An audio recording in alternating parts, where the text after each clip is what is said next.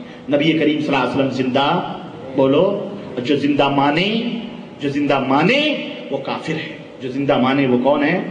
وہ مسلمان نہیں ہے۔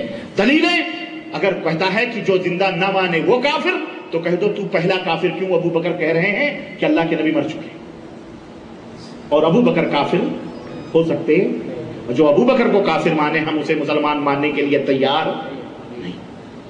یہ بات اچھی طرح سے نوٹ کر لیا جائے، واضح کر لیا جائے، تاکہ یہ کوئی لاگ لپیٹ والی بات نہیں ہے، یہ وہ عقیدے ہیں جو کھلم کھلا ہیں ہمارے سامنے۔ میرے عزیزوں، میرے بھائیوں، آئیے ہمارے یہاں جو گونگی بہری ملفوظات اعلیٰ حضرت کے حوالے سے میں چند عقائد کا آپ کی خدمت میں ذکر کروں، اور ایک بات اور بتاؤں۔ بعض گمراہ مولوی سعودی عربیہ میں بھی بیٹھے ہوئے نیشنلٹی یافتہ لوگ ہیں، لیکن دل جہنم ہے۔ دل کیا ہے ان کا؟ ہاں، اپنے آپ کو سعودی نیشنلٹی کہتے ہیں، ہمارے ملکوں کے ہیں، بر صغیر ہی کے ہیں، لیکن دل جہنم ہے۔ دل میں کفر اور نفاق چھپا کر ادھر ادھر گندگیوں کے جراثیم بانٹتے ہیں، اور جب ہم بدعقیدگیوں کا اظہار کرتے ہیں، کہتے ہیں دیکھو تمہاری کتابوں میں یہ گندگیاں بدعقیدگیاں ہیں، تو کہتے ہیں یہ کرامتیں ہیں۔ یہ کیا ہیں؟ یہ تو قصے ہیں، یہ عقیدہ تھوڑی ہوتے ہیں۔ کیا ہیں یہ؟ بڑے حسن سے یہ قصے، اور تم جیسے لوگ بیٹھ کے ہاں حضرت بھی کرتے ہو، کیونکہ اس کیسٹ میں ایسے لوگوں کی آوازیں آ رہی ہیں اور گمراہ کر دیتے ہیں۔ ان سے کہو اعلیٰ حضرت قصے عقیدہ نہیں بنتے، تو پھر ان قصوں کو بیان کرنے کا فائدہ کیا؟ کہتے ہیں اس لیے بیان کیے جاتے ہیں تاکہ قرآن میں بھی قصے بیان ہوئے ہیں، قرآن میں بھی تو حضرت جی نے اپنی فضائلوں میں جو قصے بیان کیے ہیں اسی لیے بیان کیے ہیں کہ قرآن میں بھی قصے بیان کیے ہیں، تو قصے بیان کرنے سے لوگوں کا دل راغب ہوتا اللہ کی طرف۔ تو ان سے کہو تو جب قرآن نے بیان کیا، ان کا جواب دو کہ جب قرآن میں اللہ نے قصے بیان کیے ہیں تو حضرت جی آپ وہ قصے کیوں نہیں بیان کرتے؟ آپ اپنے من سے گڑھ کر کے یہ گندی کہانیاں کیوں لکھتے ہو؟ کیوں لکھتے ہو بھائی؟ کیا قرآن نے ایسی گندی کہانیاں لکھی ہیں؟ بولو، کیا قرآن نے لکھا ہے کہ اللہ کے نبی مر گئے، یا حضرت آدم مر گئے، حضرت نوح مر گئے، اڑ کر کے آ کر کے بعد والوں کی مدد کرتے تھے؟ بولو، تو کیوں لکھتا ہے محدث؟ تو کیوں لکھتا ہے شیخ الحدیث؟ تو بتا، تو کیوں لکھتا ہے ایسے گندے کہانیاں؟ تو کیوں لکھتا ہے بھائی؟ اور قرآن کا اپنی گندی کہانیوں سے مقابلہ کر رہا ہے۔ تو پھر تو فلم کی اسٹوریاں لکھنے والے بھی یہی کہیں گے کہ ہم فلمیں بنا رہے ہیں، بس فرق یہی تصویریں بیچ رہے ہیں، بس کہانیاں تو اللہ نے بھی بیان کی، ہم بھی کہانیاں بناتے ہیں، افسانے لکھنے والے بھی کہانیاں لکھتے ہیں، ہے کہ نہیں؟ پھر ان کے لیے تو وجہ جواز بن گیا محدث صاحب کا یہ فرمانا۔ تو ایسے گندے قسم کے مولوی بھی یہاں گھوم رہے ہیں، چونکہ وہ بچے اس لیے ہیں کہ وہ سعودی نیشنلٹی یافتہ ہیں، ان سے ذرا سا بچ کے، اور اللہ کرے کبھی مڈ بھیڑ ہو تو میں ان کی ناک پکڑ کے ذرا اینٹھوں، ان کا دماغ صحیح کروں، کہ وہی حضرت نعیم والا واقعہ میں بیان کروں کہ حضرت عمر کو قتل کرنے حضرت عمر نبی صلی اللہ علیہ وسلم کو قتل کرنے جا رہے تھے نا، تو حضرت کون سے صحابی؟ حضرت نعیم تھے، راستے میں مل گئے، انہوں نے کہا کہاں جا رہے ہو؟ کہا محمد کو قتل کرنے جا رہے ہیں صلی اللہ علیہ وسلم۔ سمجھ گئے کہ یہ بڑا جلادی آدمی ہے، نبی کو قتل کر دے گا، تو کیا کہا انہوں نے؟ کہا تم محمد کو قتل کرنے جا رہے ہو، تم نے اپنے گھر کی خبر لی ہے؟ کہا کیا ہوا؟ کہا تمہارے گھر میں تمہارے بہن اور بہنوئی مسلمان ہو چکے ہیں، تمہارے بہن اور بہنوئی، بولو، مسلمان ہو چکے ہیں۔ یہ عمر مارے غصے کے پھر گئے نا، اللہ کو ہدایت دینا تھی اس لیے پھر گئے، ورنہ آج کل کا یہ اسی مکے کا واقعہ ہے۔ کہاں کا واقعہ ہے یہ؟ اور اسی مکے کے اندر یہ بیٹھا ہوا خناس ہے جو اس طرح کی گندی باتیں کرتا ہے۔ اس کی کیسٹیں میں نے ایک دو سنی ہیں، میرے پاس آتی ہیں، آپ جیسے لوگ دے دیتے ہیں کہ رفاعی صاحب اس کا جواب دو، میں اس کا جواب کیا دوں؟ چاہیے کہتا ہے کرامتیں عقیدہ نہیں ہو سکتی ہیں، اور اسی کیسٹ میں میں اور تمہیں بھی بتاؤں، مسلمانوں تمہیں بھی بتاؤں کہ اس مولوی سے کہو کہ تیری بہن اور تیرے بہنوئی مسلمان ہو چکے ہیں مکے میں۔ نہیں سمجھ آئی؟ ہاں نہیں سمجھ آئی۔ میری بہن ام حمزہ مکے کے اندر سعودی نیشنلٹی، اسی مولوی کی عبدل حفیظ مکی نام ہے اس کا. کیا نام ہے اس کا؟ سنو، عبدل حفیظ مکی. اس کی بہن ہے، سگی بہن ہے، اس کی سگی بہن، اور سفیان بھائی سگے بہنوئی ہیں. یہ دونوں مسلمان ہو چکے ہیں. یہ دونوں کیا ہو چکے ہیں؟ مسلمان ہو چکے ہیں. یہ جب بات کرے تو اس سے کہو تو دنیا کے گمراہ کرتا پھر رہا ہے اور تیرے گھر میں تیری بہن تیرے بہنوئی مسلمان ہو چکے ہیں. تو ربانی کو سدھارنے کی بات کر رہا ہے. اللہ نے تیرے گھر میں چراغ جلا دیے ہیں، تو انہیں تو سدھار لے پہلے. اور وہ میری بہن وہی عبدل حفیظ کی بہن میری بہن، کیونکہ ہماری اسلامی بہن ہے کہ نہیں ہے. وہ مس فلے میں اس کی دکان ہے. آپ کو میں ایڈریس بھی بتاؤں، جاؤ دیکھو. داڑھی بیچارے پاکستان کے ملتان سرحد کے ہیں لوگ. ہاں بالکل انڈین ایمبیسی جو نہیں ہے دواخانہ مکے میں، اس کے جسٹ سامنے کپڑے کی دکان ہے.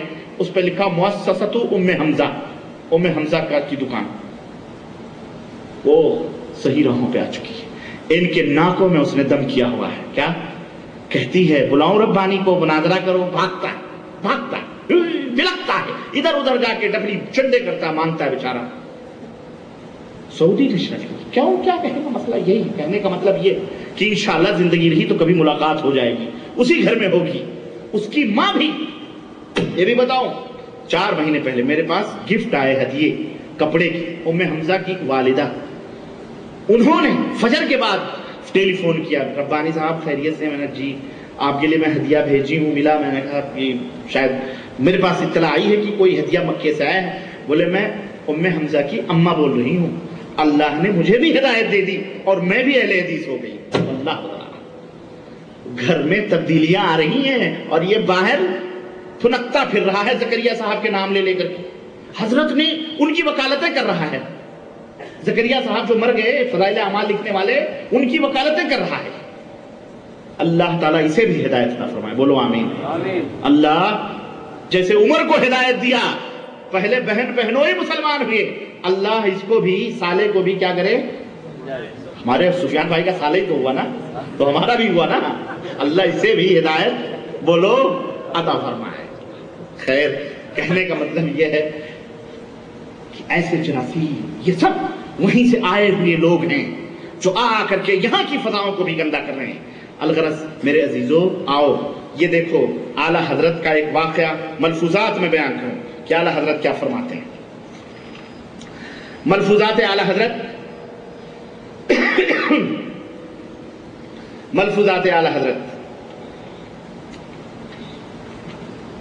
اور صفحہ نمبر 108. کسی نے اعلیٰ حضرت سے پوچھا کہ حضرت یہ بتائیں، بلکہ اس سے آگے بھی ہم چلتے ہیں، مرید کو بعد وفات شیخ قبر پر کس طرح ادب کرنا چاہیے؟ مرید کو مرنے کے بعد شیخ کی قبر پر کس طرح ادب کرنا چاہیے؟ کہتے ہیں کہ 4 ہاتھ کے فاصلے پر کھڑا ہو. کتنے ہاتھ کے؟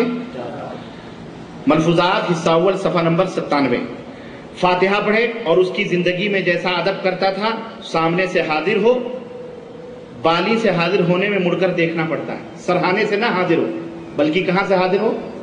پیتانے سے، کیونکہ سرہانے سے حاضر ہوگا تو مڑ کے دیکھنا پڑتا ہے.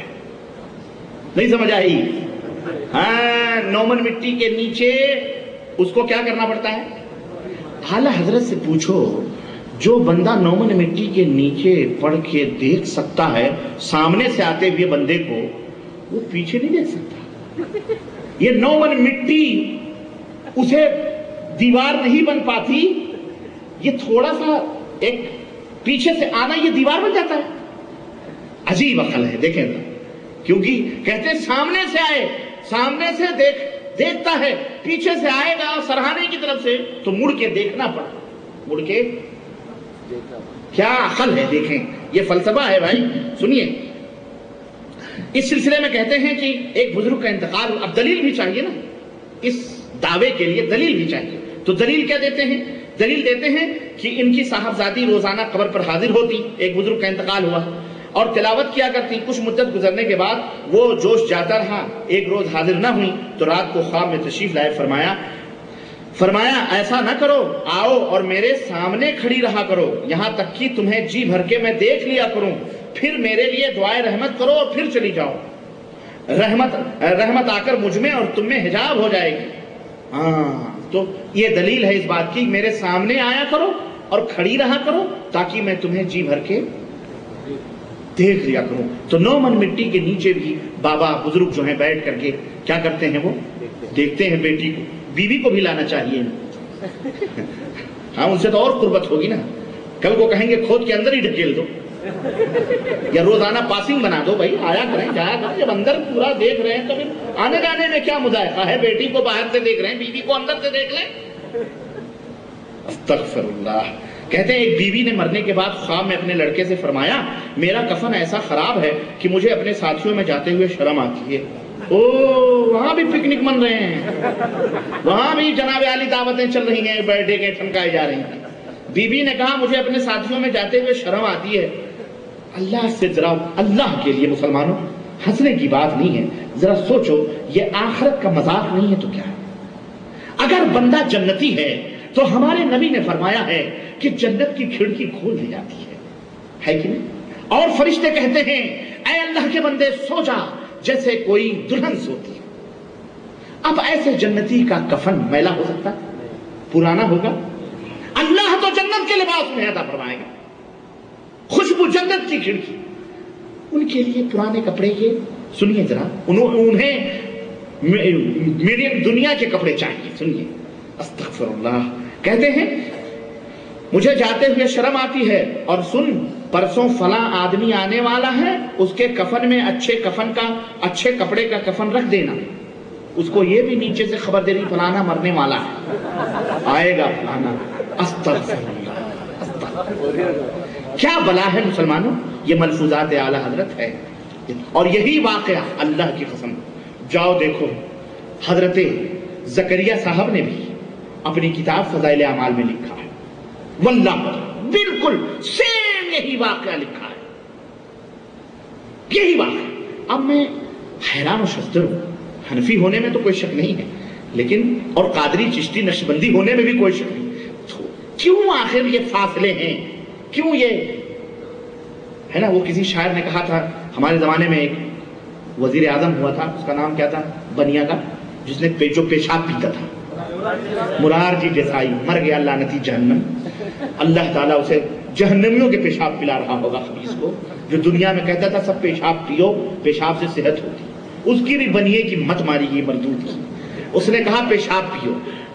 دلی کے لال قلعے میں 26 جنوری کو مشاعرہ ہوتا ہے یا 15 اگست کو مشاعرہ ہوتا ہے. 15 اگست کو مشاعرہ ہوتا ہے. اس مشاعرے میں کوئی سرفرے شاعر تو جانتے ہیں، شاعروں کی تو بات ہی الگ ہے، نہ جانے کیا کیا کہتے ہیں. مرارجی دیسائی وزیر اعظم تھے اور ان کی صدارت میں مشاعرہ ہو رہا تھا لال قلعے 15 اگست کو.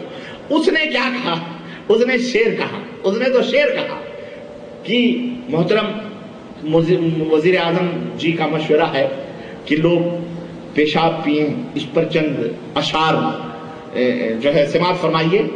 اس نے کہا کہ مشورہ ہے کہ سب، مجھے پورا یاد نہیں رہا لیکن ایک شعر یاد ہے کہ مشورہ یہ ہے کہ سب اپنا اپنا پئیں. مشورہ یہ ہے کہ وہ کہتا ہے روزانہ صبح اٹھ کے گلاس میں مود کے پیا کرو اپنا اپنا پیشاب. میں خود پیتا ہوں، مرارجی دیسائی کہتا تھا میں خود پیتا ہوں. تو کہتا ہے مشورہ یہ ہے کہ سب اپنا اپنا پئیں، لیکن میرے دوستو یہ تفریق، اس نے کہا مشورہ یہ ہے کہ سب اپنا اپنا پئیں، تو یہ تفریق اور یہ کیا ہے وہ ہاں یہ تعصب. جزاک اللہ خیر. اس نے کہا کہ میرے دوستو یہ تعصب، یہ تفریق کیوں دوستو. مشورہ یہ ہے کہ سب اپنا اپنا پئیں، لیکن یہ تعصب، یہ تفریق کیوں دوستو. تم ہمارا پیو ہم تمہارا پیئیں. آخر اکھنڈ بھارت ہے تو اکھنڈ بھارت میں یہ تعصب نہیں ہونا چاہیے کہ سب اپنا اپنا پئیں، تم ہمارا پیو ہم تمہارا پیئیں. بڑی تو بیانی اسی طرح سے یہ دیکھیں کہ کفن جا رہے ہیں آ رہے ہیں، پورا پارسل، پورا جناب علی کارگو کا سسٹم لگا ہوا ہے، فلانا آنے والا ہے، فلانا آنے والا ہے، اس کی وہ بیوی بتا رہی ہے اپنے صاحبزادے کو، چنانچہ اس نے کیا مر گیا فلانا، ظاہر مرنا ہی تھا، مر گیا، وہ مر گئے، پھر اس نے کپڑے وپڑے دیے، صبح جب ہوئی، کہتے ہیں صبح کو صاحبزادے نے اٹھ کر اس آدمی کو دریافت کیا تو معلوم ہوا کہ وہ بالکل تندرست ہے اور کوئی مرض اس کو نہیں ہے۔ جس دن دیکھا اس نے خواب، اس نے کہا نا وہ پرسوں آنے والا ہے، 3 دن کے بعد، تو صبح اس کو تندرست تھا، کوئی مرض نہیں۔ تیسرے روز خبر ملی کہ اس کا انتقال ہو گیا ہے۔ میں سمجھتا ہوں کہ اس لڑکے نے اگر اسے بتا دیا ہوتا واللہ تو وہ پہلے اس کو مار ڈالتا ہے کہ نہیں، لیکن یہ چپ رہا بیچارہ، ورنہ یہ اس کو مار ڈالتا۔ کوئی بھی آپ ہم سے کبھی تو کل پرسوں مر جائے، کہیں گے ابے میں مروں گا، یہ دیکھ کھٹا کھٹا تندرست، میرے من میں تجھے کیسے، اب وہ ضد کرے گا تو مار کھائے گا، لیکن اس نے بتایا نہیں، اسی لیے یہ طاق میں لگا رہا۔ تیسرے دن وہ مر گیا بیچارہ، اگر بتا دیتا تو اس کا بھی بھلا ہوتا، غریب کا کم از کم توبہ تلہ کر لیتا، نماز وغیرہ پڑھ لیتا، لیکن وہ نہیں بتایا۔ بہرحال لڑکے نے فوراً نہایت عمدہ کفن سلوا کر، کفن بھی سلوائے جاتے ہیں، یہ دیکھو جھوٹ دیکھو، یہی سب پوائنٹس ہوتے ہیں۔ اللہ کے نبی نے سلوائے، کفن سلوائے، سنو نہیں، دیکھو عمدہ کفن سلوا کر اس کے کفن میں رکھ دیا اور کہا کہ یہ میری ماں کو پہنچا دینا۔ اس کو باقاعدہ نصیحت بھی کر رہا مردے کو کہ یہ میری ماں کو پہنچا دینا۔ رات کو وہ صالحہ خواب میں آئیں، وہ نیک بیوی جنہوں نے انفارمیشن دیا تھا نیچے انڈر گراؤنڈ سے، تشریف لائیں اور بیٹے سے کہا بیٹا اللہ تجھے جزائے خیر دے، تم نے بہت اچھا کفن بھیجا، بہت اچھا کفن بھیجا، میرا خیال اسے جنت کا کپڑا نصیب نہیں ہوا ہوگا، اس لیے یہ دنیا کے چکروں میں پڑی رہی، دنیا ہی میں گھومتی رہی۔ اعلیٰ حضرت فرماتے ہیں کہ احبان ابن سیفی رضی اللہ تعالیٰ عنہ، ان کے کفن میں ایک تہبند زائد چلا گیا، رات کو اپنے صاحبزادے کو خواب میں آیا، فرمایا تہبند لو، اور الگنی پر ڈال دیا۔ صبح ان کی آنکھ کھلی تو وہیں رکھا ملا۔ مردہ آ کے قبر سے جو زائد لنگی گئی تھی، وہ آ کے الگنی پر وہ جو رسی ہوتی ڈال کے چلا بھی گیا، اور صبح ہوئی تو وہاں موجود تھی۔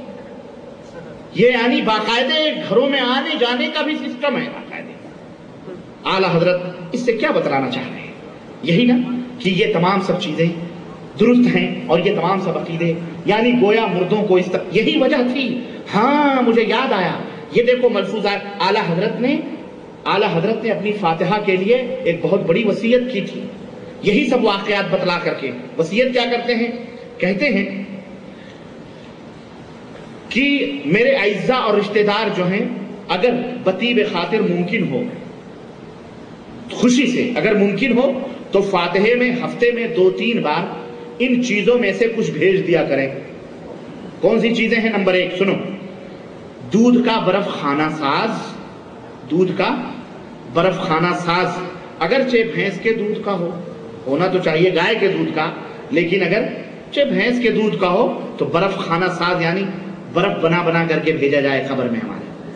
سنو، بھارے دودھ کا، مرغ کی بریانی نمبر 2، نمبر 3 مرغ پلاؤ، نمبر 4 خواہ بکری کا شامی کباب ہی صحیح، پراٹھے اور بالائی فیرنی، ارد کی فریری، دال مع ادرک اور لوازم کے، گوشت بھری کچوریاں، سیب کا پانی، انار کا پانی، سوڈے کی بوتل، دودھ کا برف، اگر روزانہ ایک چیز ہو سکے یوں کرو، یا جیسے مناسب جانو، مگر بطیب خاطر، میرے لکھنے پر مجبور نہ۔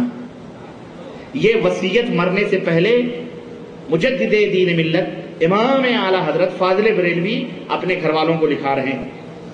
آپ ذرا سا یہ وصیت آپ نے سن لیا، ذرا سا سوال یہ پیدا ہوتا ہے کہ شریعت مطہرہ میں اس قسم کی وصیت کا کوئی تصور ملتا ہے خیر القرون میں؟ نبی نے ایسی وصیت کی، صحابہ نے کی، ابو بکر عمر، صحابہ تابعین تابعین نے کی کہ میرے گھر میں برف کھانا ڈال دینا، مرغ پلاؤ، بریانیاں، فیرنیاں، شیرنیاں، پتہ نہیں کیا کیا، لیکن چونکہ یہ واقعات بتا کر یہ عقیدہ دیتے ہیں کہ لوگوں یہ صحیح ہے، تم اس طرح کے نیاز اور فاتحے دلاؤ گے، ظاہر ہے اگر ہم تک بھی پہنچتا ہے، ہم تک بھی۔ ایک صاحب بتانے لگے کہ ایک جگہ گیا میں فاتحہ دینے کے لیے، تو اس عورت نے، کلکتہ کا واقعہ یا کہاں کا اللہ بہتر جانے، اس عورت نے ساری پتیلیاں رکھی قسم کے کھانے کی، تو جب دیکھا سب تھوڑی کھلی تھی اور ایک کٹورے میں، پیالے میں کوئی چیز رکھی تھی، اس نے وہ بند تھی، اس نے مولوی نے کیا کیا، کہا میں نے اس کو کھول دیا. جب میں نے اس کو کھولا تو اس میں بیڑیاں رکھی تھی. کیا رکھی تھی؟ بیڑیاں. تو میں نے اس کو کہا کہ بھائی یہ قرآن پڑھا جائے گا یہاں، فاتحہ ہوگا، اللہ رسول کا نام آئے گا، یہ بیڑیاں آپ نے کیوں رکھی؟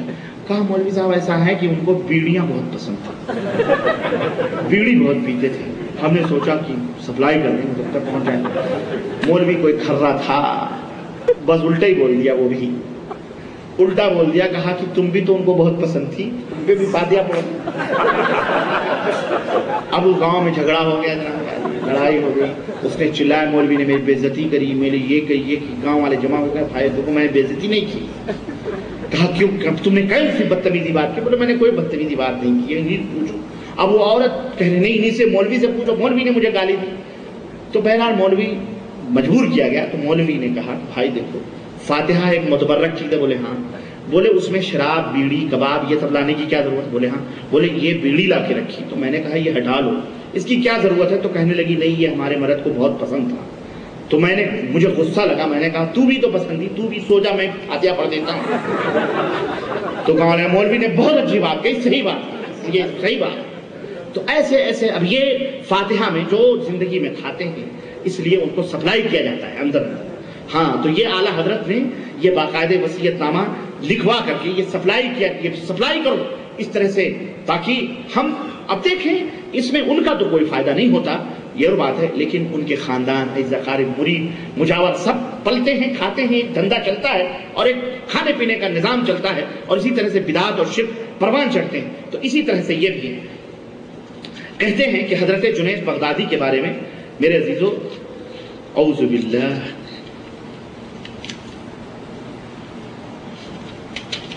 کہتے ہیں کہ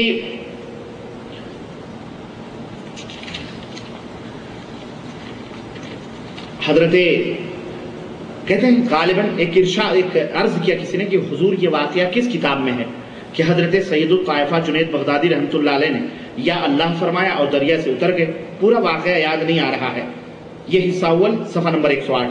تو ارشاد فرمایا کہ غالباً یہ واقعہ حدیقہ ندیہ میں ہے، یہ واقعہ حدیقہ ندیہ میں ہے کہ ایک مرتبہ حضرت سیدی جنید بغدادی رحمۃ اللہ علیہ دریائے دجلہ پر تشریف لائے اور یا اللہ کہتے ہوئے اس پر زمین کی طرح چلنے لگے. جنید بغدادی دریائے دجلہ پر یا اللہ یا اللہ یا اللہ کہتے ہوئے چلنے لگے جیسے زمین پر چلتے ہیں. بعد کو ایک شخص آیا، اسے بھی پار جانے کی ضرورت تھی، کشتی اس وقت موجود نہ تھی. جب اس نے حضرت کو جاتے ہوئے دیکھا تو اس نے عرض کی کہ حضور میں کس طرح سے آؤں، آپ تو ایسے ہی جا رہے ہیں. انہوں نے کہا یا جنید کہتا ہوا چلا، یا جنید کہتا چلا. اس نے یہی کہا اور دریا پر زمین کی طرح چلنے لگا، دریا پر زمین کی طرح چلنے لگا. جب بیچ دریا میں پہنچا تو شیطان لعین نے دل میں وسوسہ ڈالا. دل میں وسوسہ کیا ڈالا؟ کہ لوگ تو یا اللہ، حضرت تو خود یا اللہ کہیں اور مجھ سے یا جنید کہلوائیں. حضرت تو خود یا اللہ کہیں اور مجھ سے یا جنید کہلواتے ہیں، میں بھی یا اللہ کیوں نہ کہوں. چنانچہ اس نے بھی، اب بتائیں یہ بات شیطان دل میں ڈال سکتا ہے؟ وہ تو چاہتا ہی ہے کہ تو شرک کر، وہ یہ نہیں چاہتا کہ تو اللہ کو پکارے، تو اللہ کو. لیکن اعلیٰ حضرت کہہ رہے ہیں یہ شیطان لعین نے اس کے دل میں یہ بات ڈالی. اب اس نے کیا کیا؟ اس نے جھٹ سے یا اللہ کہا، اور جیسے ہی اس نے یا اللہ کہا فوراً غوطہ کھانے لگا، اندر ڈوب گیا. یا جنید کہہ رہا تھا تو صحیح جا رہا تھا، یا اللہ کہا تو کہاں گیا؟ ڈوب گیا. پکارا حضرت میں چلا، فرمایا وہی کہہ یا جنید. پھر اس نے یا جنید کہنا شروع کیا تو دریا پار ہوا.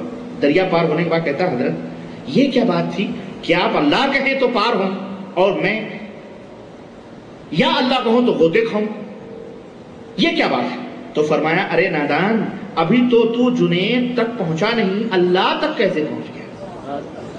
استغفر اللہ. مجھے بتاؤ مسلمانوں، یہ اہل سنت والجماعت کا عقیدہ ہے؟ میں ایک سنو، اور اسی کے اوپر کسی نے ان سے پوچھا، سنو، کہتے ہیں دو صحابہ اولیاء کرام تھے. ایک دریا کے اس کنارے رہتے تھے اور دوسرے دریا کے اس کنارے رہتے تھے، اور یہ واقعہ بھی فضائل اعمال میں موجود ہے۔ زکریا صاحب نے بھی اس کو لکھا ہے، سنیے۔ ان میں سے ایک صاحب نے اپنے یہاں کھیر پکوائی اور خادم سے کہا کہ تھوڑی ہمارے دوست کو بھی دے آؤ۔ خادم نے کہا کہ حضور راستے میں تو دریا پڑتا ہے، کیسے میں پار ہوں گا؟ کشتی وغیرہ تو ہے نہیں، نہ کوئی سامان ہے، تو میں کیسے اس پار جا کر کے آپ کے دوست کو دے کے آؤں گا؟ انہوں نے کہا کہ جا کے دریا کو کہنا کہ میں اس کے پاس سے آیا ہوں جو آج تک اپنی عورت کے پاس گیا ہی نہیں۔ خادم حیران تھا، یہ کیا معمہ ہے؟ اس واسطے کی حضرت تو ماشاءاللہ درجنوں اولاد تھے حضرت کے، یہ کیا معمہ ہے؟ وہ بیچارہ وہ بھی گھبرا گیا ہوگا، میں تو سمجھتا ہوں کہ یہ سب میرے سر تو آنے والا نہیں ہے سارا بھائی، یہ اولاد پھر کس کی ہے بھائی کہ وہ بابا کبھی باپ ماں کے پاس گیا ہی نہیں، بیوی کے پاس ہم کو یہ کہہ رہا ہے۔ المہم سنیے، کہتے ہیں یہ بڑوں کی باتیں ہماری سمجھ میں نہیں آتی۔ حضرت تو صاحب بہرحال تعمیل حکم ضروری تھی، دریا پہ گیا اور وہ پیغام جو حضرت نے دیا تھا اس نے بتلا دیا، اور فوراً راستہ دریا نے دے دیا۔ دریا خشک ہو گیا بھائی، اور اس کے اوپر جیسے پانی پہ زمین پہ جاتا ہے اسے چلا گیا۔ جب اس پار پہنچا، اس بزرگ کی خدمت میں کھیر پیش کی، انہوں نے خوب کھیر کھا لی، دبا لی پوری، اور فرمایا ہمارا سلام اپنے آقا سے کہہ دینا، ہمارا سلام اپنے آقا سے کہہ دینا۔ خادم نے کہا کہ سلام تو جبھی کہوں گا جب دریا سے پار جاؤں گا، بیچ میں تو دریا ہے، کیسے جاؤں گا میں؟ فرمایا دریا پہ جا کے کہہ دے میں اس کے پاس سے آ رہا ہوں جس نے 30 برس سے آج تک کچھ کھایا نہ پیا، نہ کھایا نہ پیا۔ خادم ششو پنچ میں پڑ گیا، یہ عجیب بات ہے، ابھی تو پوری کھیر ہمارے سامنے حضرت نے کھائی ہے اور پوری پلیٹ ختم ہو گئی ہے، اور فرماتے ہیں کہ اتنی مدت سے 30 برس سے کچھ نہیں کھایا، مگر ادب کے لحاظ سے خاموش نہیں ہے نا۔ جیسا فرمایا تھا دریا کے پاس جا کے کہہ دیا، دریا نے پھر راستہ دے دیا۔ جب اپنے آقا کی خدمت پہنچا تو اس نے اس سے رہا نہیں گیا، کہا حضور یہ کیا معاملہ تھا؟ ہماری سمجھ میں تو کچھ بھی نہیں آ رہا کہ تو حضرت نے فرمایا یہ وہ معاملات تھے جو تو سمجھ نہیں پائے گا، اصل میں یہ معاملات ہم نے اپنی نفس کے لیے کچھ نہیں کیا، سب کچھ اللہ کے لیے کیا۔ او دیکھیں آپ، سنیے، کسی نے عرض کیا، سنو، وہی جسٹ اسی کے بعد کہتے ہیں کہ حضرت وہابیہ کی جماعت چھوڑ کر الگ نہ ہو سکتا ہے؟ ارشاد فرمایا وہابیوں کی نماز نہ نماز ہے نہ ان کی جماعت ہے۔ عرض کیا کہ وہابیوں کی بنوائی ہوئی مسجد ہے یا نہیں؟ ارشاد فرمایا کفار کی مسجد مثل گھر کے۔ سمجھ آئی کہ نہیں آئی؟ جو ان کے عقیدے پہ رہے وہ یہ سب، اور جو اچھا ایک میں اپنی بات ختم کرنا چاہ رہا ہوں کیونکہ باتیں تو بہت ہیں، لیکن یہ ہے امام احمد رضا اور تصوف، مولانا محمد مبارک پور اعظم گڑھ کی چھپی ہوئی، مولانا محمد مصباحی صاحب اس کتاب کے لکھنے والے۔ ایک واقعہ میں سنا کر میں آپ سے انصاف چاہتا ہوں کہ ذرا دیکھو یہ حضرت کیا فرما رہے ہیں۔ یہ کتاب چھپی ہوئی ہے المجمع الاسلامی مبارک پور اعظم گڑھ یوپی کی، صفحہ نمبر 98۔ کہتے ہیں کہ ایک واقعہ بنارس میں پیش آیا، جبکہ جس کے راوی اعلیٰ حضرت کے خادم خاص حاجی کفایت اللہ فرماتے ہیں کہ ذرا غور سے سننا کہ اعلیٰ حضرت بنارس تشریف لے گئے۔ ایک دن دوپہر کو ایک جگہ دعوت تھی، میں ہمراہ تھا۔ واپسی میں تانگے والے سے فرمایا کہ فلاں طرف مندر کے سامنے سے ہوتے ہوئے چل، فلاں طرف مندر کے سامنے سے ہوتے ہوئے چل۔ مجھے حیرت ہوئی کہ اعلیٰ حضرت بنارس کب تشریف لائے؟ تو پہلی دفعہ آ رہے بھائی، کب تشریف لائے اور کیسے یہاں کی گلیوں سے واقف ہیں، اور پھر مندر کا نام انہوں نے کب سنا کہ فلاں مندر فلاں گلی بتا رہے ہیں وہاں سے ہوتے ہوئے چل۔ اسی حیرت میں تھا کہ تانگا مندر کے سامنے جا کر پہنچا تو دیکھا کہ ایک سادھو مندر سے نکلا اور تانگے کی طرف دوڑا۔ آپ نے تانگا رکوایا، اعلیٰ حضرت کو اس نے سلام کیا ادب سے، اور کان میں کچھ باتیں ہوئی جو میری سمجھ سے باہر تھی۔ اعلیٰ حضرت کے کان میں اس سادھو نے کچھ باتیں کہی، کہتے ہیں وہ میری سمجھ سے باہر تھی۔ پھر وہ سادھو مندر میں چلا گیا، ادھر تانگا بھی چل پڑا۔ تب میں نے عرض کی کہ حضور یہ کون تھے؟ یہ کون تھا؟ یہ پجاری کون تھا؟ فرمایا یہ ابدال وقت ہے۔ کون تھے یہ؟ ابدال ہیں، ابدال، قطب ابدال ہو، یہ ابدال وقت ہے۔ ابدال مندر میں بیٹھ کر کیا کر رہا ہے؟ یہ سب تیری لیلا ہے۔ نصرت فتح علی یاد آ رہے ہیں، واللہ بتلا، شنکر کی بانسری بھی وہی، حرم کی اذان بھی وہی، مندر کے اندر جو سب وہی ہے نا، یہی تو ہے نا۔ میں نے کہا، کہتے ہیں میں نے کہا کہ حضرت یہ ابدال وقت ہے اور مندر میں؟ فرمایا آم کھائیے پتے نہ گنیے، آم کھائیے پتے۔ میرے بھائیوں، میں زیادہ نہیں کچھ کہنا چاہتا، آپ کا وقت میں زیادہ نہیں لینا چاہتا۔ میرا خیال ہے کہ ایک عقل مندوں کے لیے اشارہ کافی ہے۔ یہ وہ فرقہ ہے، یہ وہ جماعت ہے، کیا یہ جماعت اہل سنت والجماعت کہلانے کا حق رکھتی ہے؟ مجھے بتائیں، آپ بتاؤ ایمانداری سے، یا اسے مسلمان کہنے کا حق ہے کہلانے کا؟ آپ سوچیں کہ اس طرح کی بدعقیدگیاں اور اس سے بھی خطرناک جو موجود ہیں، ہمارے پاس ٹائم نہیں ہے، انشاءاللہ ہم پھر اس موضوع کو کسی اور ٹائم میں رکھ لیں گے۔ شاید ہمارا پروگرام اتوار کو انڈین ایمبیسی اسکول میں تھا، لیکن وہاں نہیں کر کے میں انشاءاللہ یہی رکھوں گا انشاءاللہ، اور اسی کو پورا کروں گا انشاءاللہ۔ یہی ملفوظات اعلیٰ حضرت انشاءاللہ ہمارا پروگرام رہے گا۔ یہ ادھورا نہیں سننا چاہیے، اس کو مکمل ہونا چاہیے، مکمل 2-3 گھنٹے بیٹھ کر انشاءاللہ، اور مزید تفصیلات موجود ہیں، بس صرف آپ کو مجھے بیان کرنا ہے انشاءاللہ تعالی۔ لیکن یہ وہ لوگ ہیں میرے بھائیوں جو اپنے آپ کو مسلک اعلیٰ حضرت کا دامن کانفرنس اور یہ وہ اپنے آپ کو رضوی، بریلوی، آپ جب سنی، حنفی ہر جگہ لکھتے ہیں، لیکن یہ وہ لوگ ہیں جو یہودیت، نصرانیت اور کفار سے پیدا شدہ لوگ ہیں، جنہوں نے، اور یہ مولوی سب کرتے ہیں، عوام بیچارے غافل ہیں، ان کو کوئی پتہ نہیں۔ بہرحال اللہ عز و جل سے دعا ہے کہ اللہ تعالی ہمیں اور آپ کو نیک عمل کرنے کی توفیق عطا فرمائیں، اور پاک پروردگار ہم سب کو کتاب و سنت پہ چلنے کی توفیق عطا فرمائیں، آمین یا رب العالمین۔ وصلی اللہ علی نبینا محمد وعلی آلہ وصحبہ اجمعین، والسلام علیکم ورحمۃ اللہ وبرکاتہ۔ آپ لوگ تھوڑی دیر بیٹھے۔ مجلس کے آداب کے خلاف کہ بغیر مجلس کا اختتام کا اعلان کیے ہوئے آپ نکل جائیں، ہم آپ کے گھر جائیں، سپوز ہم آپ کے گھر آپ کی دعوت پہ جائیں اور کھانا کھا لیں، اور ہاتھ دھل کر بغیر آپ سے پوچھے ہوئے، بغیر آپ کی اجازت کے جوتے پہنے نکل جائیں، آپ بتائیں ہمارے بارے میں آپ کا کیا خیال ہوگا؟ آپ کو ہم نے بلایا ہے، ہم نے دعوت دی، آپ بیٹھیں، جہاں آپ نے 1 گھنٹہ بیٹھے ہیں، آپ 2 منٹ کی بات ہے، اعلان سنیں اور ادب کے ساتھ بات جواب دیں۔ ہمارا یہی طریقہ ہونا چاہیے ہر مجلس میں، اٹھ کے باہر جانے بری بات نہیں ہے۔ اللہ جزائے خیر کا فرمائیں۔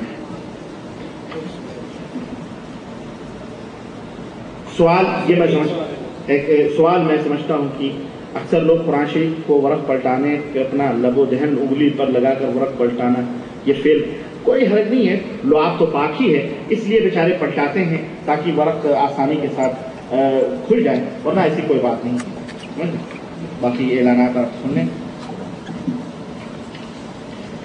حضرات، ابھی تک آپ ملفوظات اعلیٰ حضرت پر فضیلت الشیخ سے، میرا ربانی حمد اللہ سے چند باتیں انہی کی کتابوں سے اور انہی کے مسلک اور مذہب سے، انہی کے جو ہے پریس سے چھپی ہوئی کتابوں سے آپ سماعت فرما رہے تھے، اور انشاءاللہ الرحمن جیسا کہ شیخ نے بتایا ہے، انڈین ایمبیسی اسکول کا پروگرام اس لیے کینسل ہوا ہے کہ وہاں تو اختبارات ہیں اور بچوں کی چھٹیاں ہو رہی، اس لیے ہم کو معلوم رہتا پہلے ٹائم، لہذا اس کو یہیں پر کیا جائے گا انشاءاللہ الرحمن۔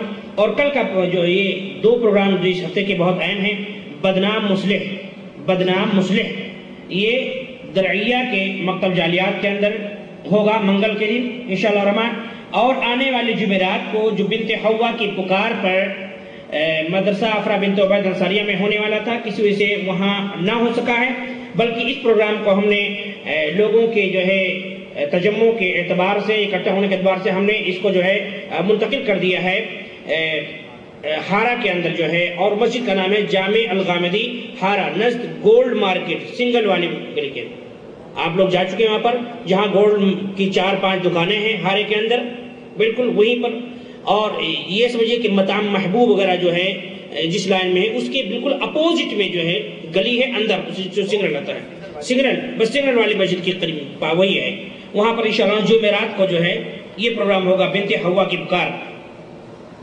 بنت حوا سمجھ رہے ہیں نا؟